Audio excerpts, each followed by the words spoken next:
দেশের মোটরযান শ্রমিকদের নিরাপত্তা, সুরক্ষা ও অধিকার আদায়ে সুনির্দিষ্ট আইন প্রণয়ন করা প্রয়োজন বলে মন্তব্য করেছেন বিএনপির সিনিয়র যুগ্ম মহাসচিব রুহুল কবির রিজভী।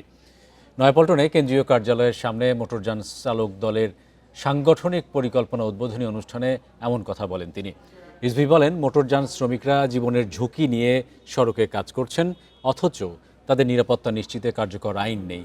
শ্রমিকদের হয়রানি ও জুলুম বন্ধে জবাবদিহিমূলক কাঠামো গড়ে তোলার তাগিদ দেন তিনি। শ্রমঘণ্টা, ন্যূনতম মজুরি ও বিশ্রামের অধিকার আইনগতভাবে নিশ্চিত করা জরুরি বলেও মনে করেন রুহুল কবির রিজভী। একটি সুনির্দিষ্ট আইনের মাধ্যমেই মোটরযান শ্রমিকদের মর্যাদা ও অধিকার রক্ষা করা সম্ভব বলেও জানান তিনি।